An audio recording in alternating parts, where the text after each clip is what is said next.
Hello everyone, Pallytime here. Welcome back to Heroes of the Storm. In our A through Z playthrough, we have landed upon my favorite ranged assassin right now, and her name is Tracer. Guess which game she comes from. You'll never get it. You'll never know. It's a mystery. I've been using her to climb through Hero League and solo queue, and it's been working out great. She excels at killing targets that overextend. What happens in Quick Match a ton? Well, people overextend quite a bit. She's pretty hard countered by Zarya right now because she has difficulties like stopping her damage from coming out. But, we'll see what we can do. Hopefully we don't queue into a Zarya. I'm sure that would never happen ever.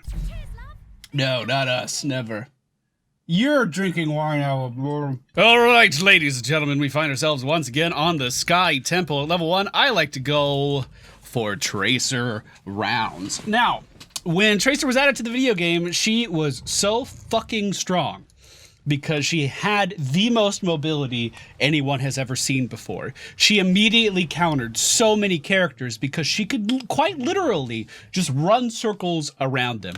And this was after we got characters like Li Ming that had a ton of mobility as well. So like the game was going in a direction where it looked like only characters with mobility were going to be worth playing. And then, a little bit later down the road, we get Sergeant Hammer buffs that kind of throw that theory on its head. But Tracer was so unbelievably strong when she was initially released to the game, to the point where I think it was extremely unfair to play anything else.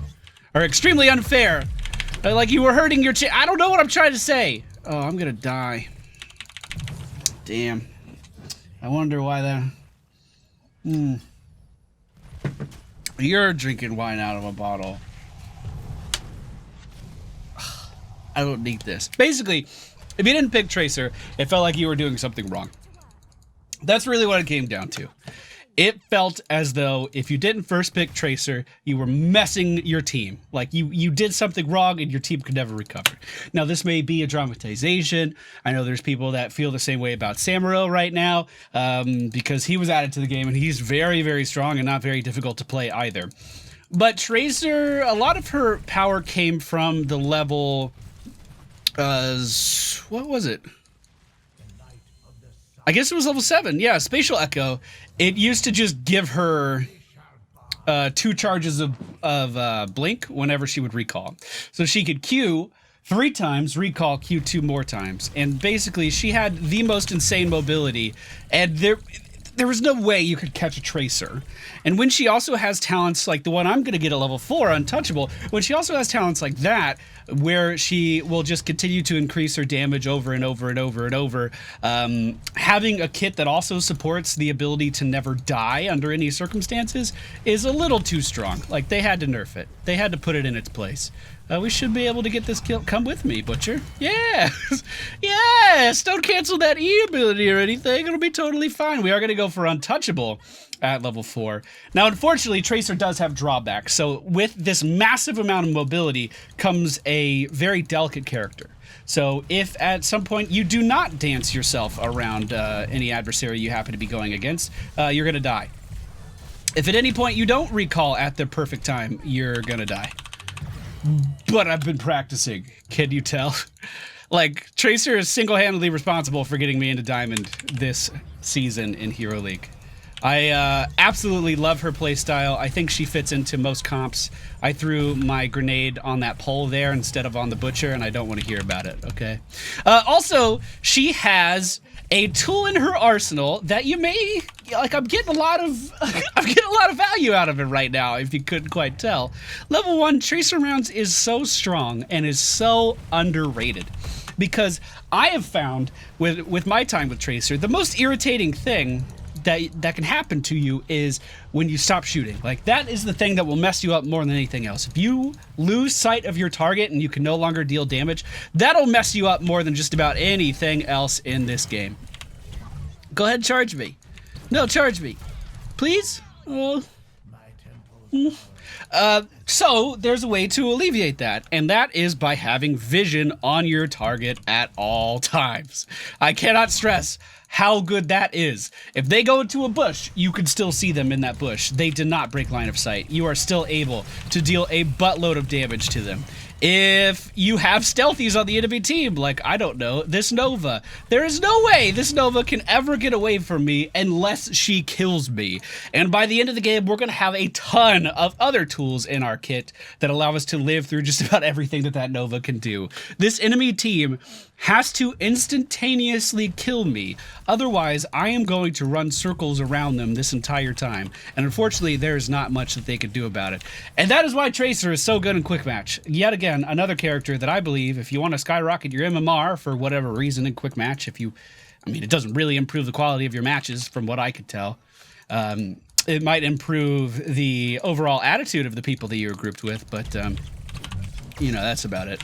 If you wanted to do that, Tracer's a great place to start, because, I mean, that Jada wasn't even overextended there, and we just kind of killed her.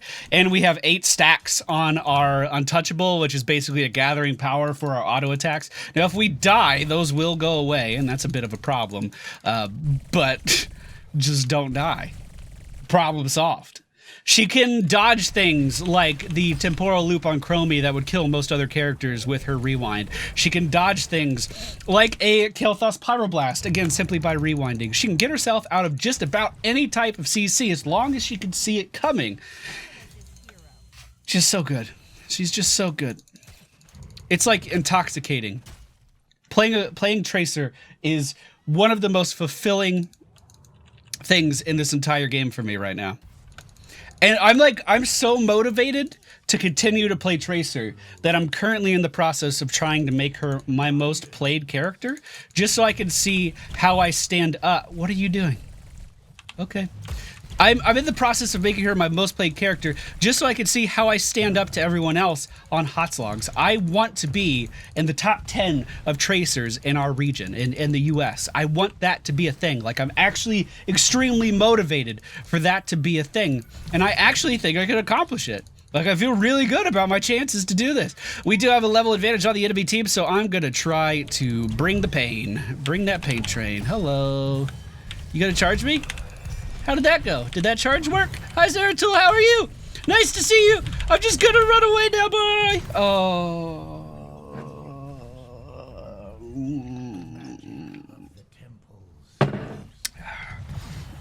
I forgot there was Nova. I feel as though there's some kind of chemical that may be impeding my ability to predict what the enemy team is going to do. But even with that circumstance, we're still doubling the second highest damage, or the highest damage on the enemy team. We're doing well. We're doing real well, team. Now, when we die, we do lose all of our bonus damage, which is a big deal. That's a very big deal. You do not want to lose that bonus damage. But we can work it up and we can get it back. The reason you want all that bonus damage is to feed into leeching rounds at level 13 and then into sleight of hand at level 16. Both of those talents kind of combined together gives you a lot more survivability than you would have otherwise. VP just on little old me? Oh, well, my golly gosh, Mr. Zeratul. I didn't know you felt so strongly. Yeah, we could dive. We could dive a little bit. Then we can get out of there. No big deal.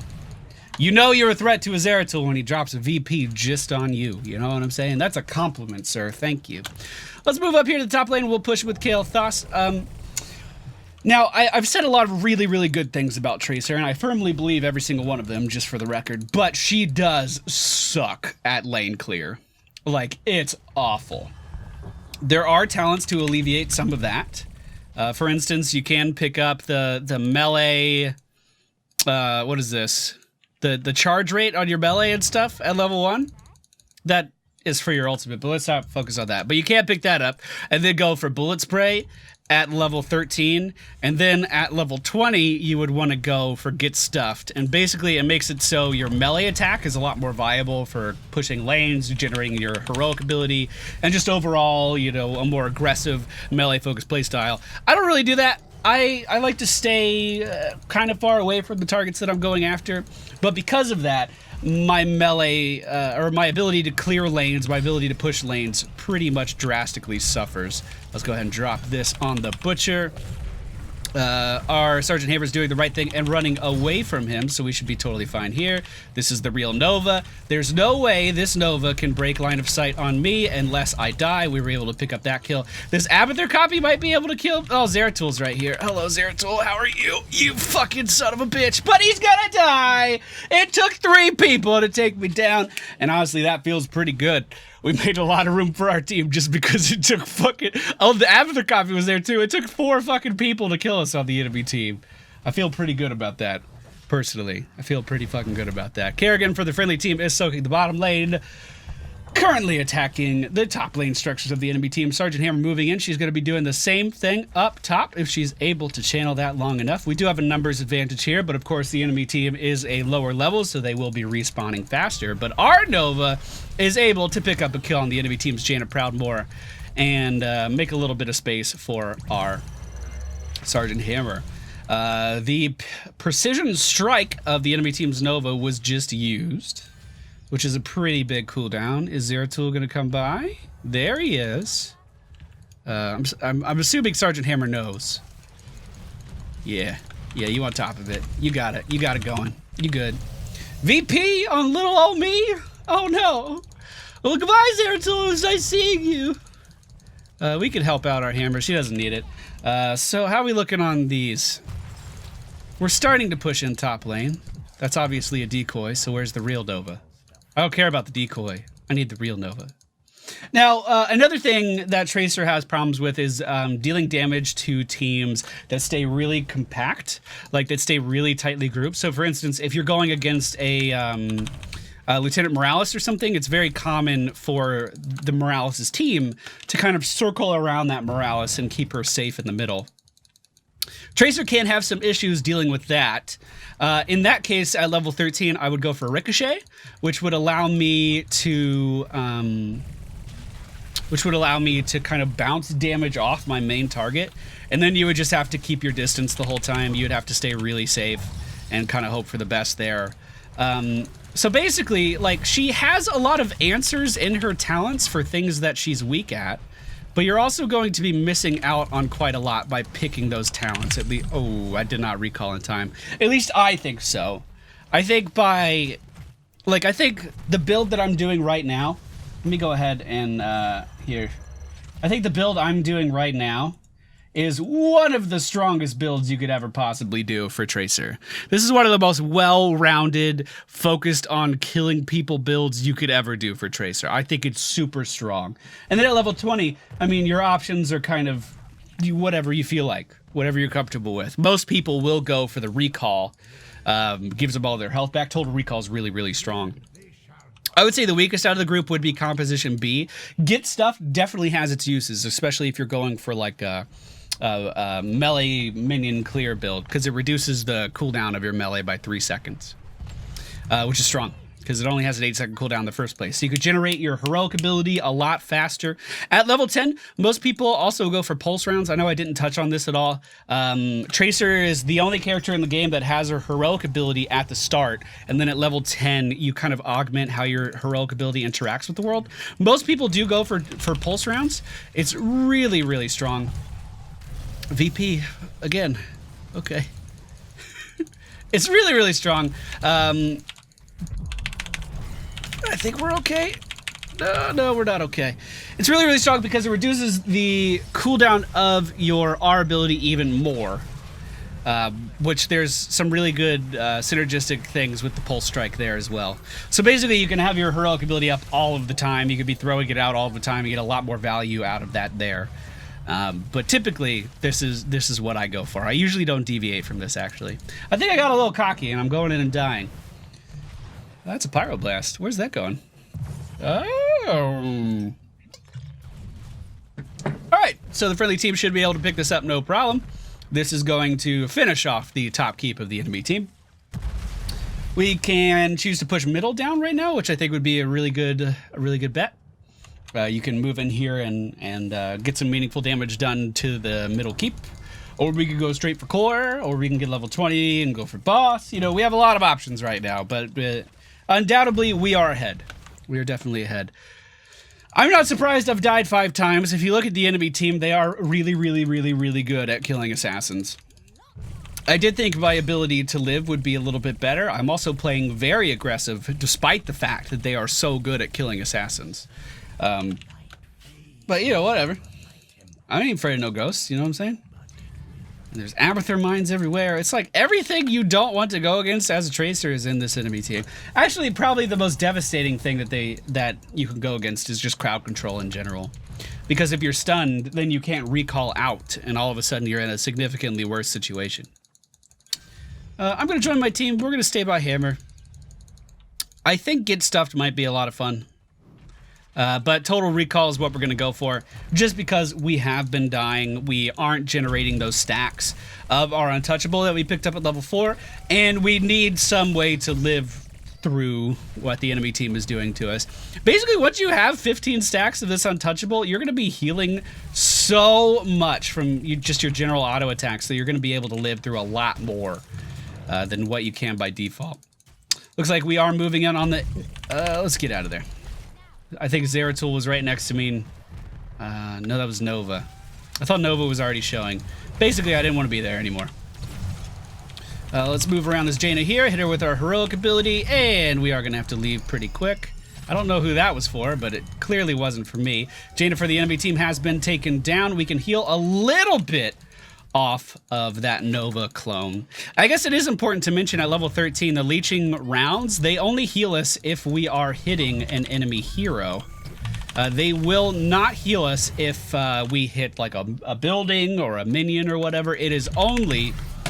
Dude, fuck VP. It is only enemy heroes, which means Tracer can have a lot of sustain, but in order to unlock that sustain, she also has to play very aggressively versus adversaries that can kill her.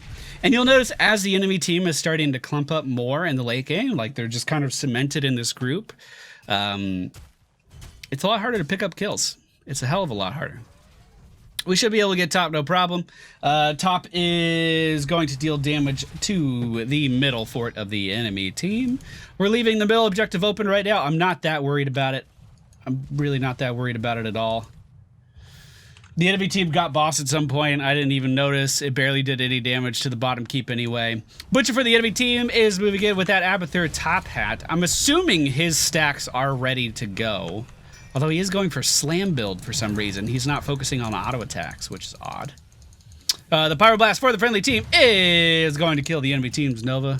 Good, it's such a good heroic ability. Kerrigan going in with the combo is going to miss, but the Butcher is retreating. Kerrigan, now silenced, is going to be forced to stay at that location and not move for some time. We are now finishing off the bottom keep for the enemy team, and any subsequent hits from these objectives will be hitting their core. Zeratul for the enemy team did manage to take down our... KT.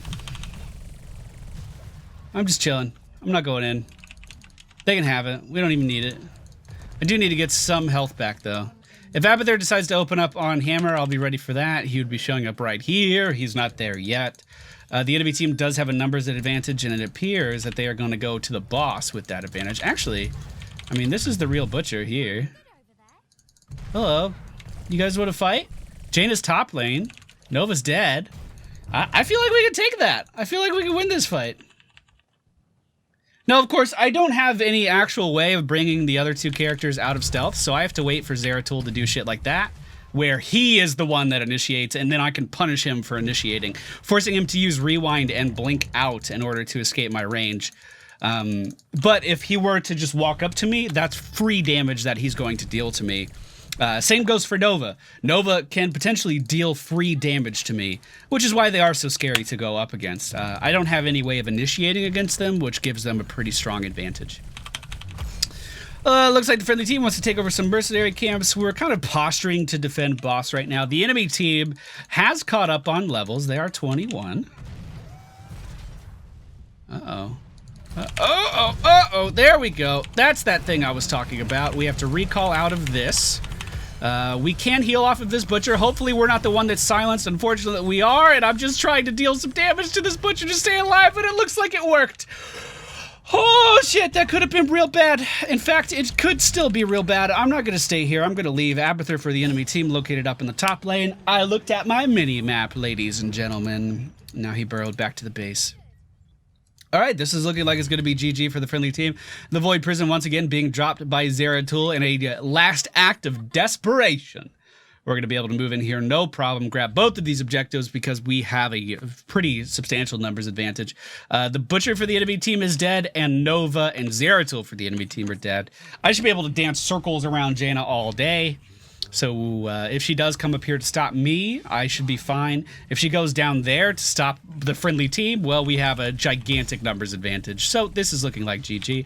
Hope you guys enjoyed today's video. I know I didn't talk about much of Tracer's development cycle. I feel like the majority of her nerfs were just focused around her mobility because they were. Like, she's still good at everything that she was good at when she was released. It's just that she is actually killable now, which is a good change. Like, as someone who plays her religiously, as someone who is currently climbing the Hero League ladder with Tracer, I think she's in a great spot right now. I don't think she's OP. I think that the changes that were made to her put her in a good spot. Heroes like Vala, who do the same general task, can completely melt a Tracer if they're played right. Heroes like Tychus, who are a ranged assassin, can melt a Tracer if they're being played right. It really does take an understanding of the character to perform very, very well. And I think that means she is in a good spot. If we go ahead and look at the talents for today's video, again, this is my like 100% go-to in just about every situation. We have Tracer rounds at level 1, Untouchable level 4, Bullet Time level 7, Pulse rounds at level 10, Leeching rounds level 13, Sleight of Hand at level 16, and Total Recall at 20. If they have a high value target like a Morales that's hanging out in the middle of an enemy team, I will go for Total Recall here because that's pretty strong. And again, we talked about some of the circumstances that I would go for Ricochet or for Bullet Spray at level 13, but in most cases, it is going to be Leeching rounds. Hope you guys enjoyed today's video. If you did, please be sure to hit the thumbs up button. I think I'm done for tonight. I think I've recorded 6 videos today. I'm going to enjoy my adult beverage that I've been drinking out of the bottle, which it's not classy at all. Up next, we are going to have Tychus, then Tyrael, then Trondorus. God, it's so good. All the way to the end. Maybe I'll do the rest of the games tomorrow. I don't know. But thank you all for watching. Hope you enjoyed. I'll see you all next time.